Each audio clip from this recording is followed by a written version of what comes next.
गरम मौसम सताए और संडे आ जाए तो शहरियों को साहिल समंदर की याद आ जाती है। छुट्टी के दिन का फायदा उठाया और शहर कायद के बासियों ने समंदर का रुख कर लिया।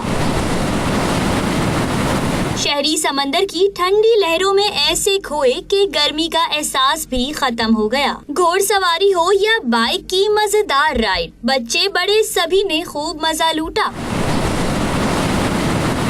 मजेदार चाट और चटखारेदार गोलगप्पे के साथ भी भरपूर इंसाफ किया। गर्मी के दिनों में ज़्यादा ही अच्छा लगता है समंदर पे आना। सुबह से आए हुए, नाश्ता भी यहीं पर आके किया, बहुत एंजॉय कर रहे हैं, आगे भी करेंगे इंशाल्लाह शाम तक। घूमने आया था समंदर, मैंने कैमल राइडिंग, हॉर्स राइडिंग और कार चलाई। बच्चों ने पानी में खूब डुबकियां लगाईं तो बड़ों ने दिल भर के सेल्फियां बनाई। साहिल समंदर कराची वालों के लिए किसी नेमत से कम नहीं। सर्दी हो या गर्मी, पानी की ये ठंडी ठंडी लहरें शहरियों को हर मौसम में लुत्फानंदोज करती हैं। कैमरामैन इस्माइल अख्तर के साथ रिमसा मुबीन, 92 न्यूज़, कराची।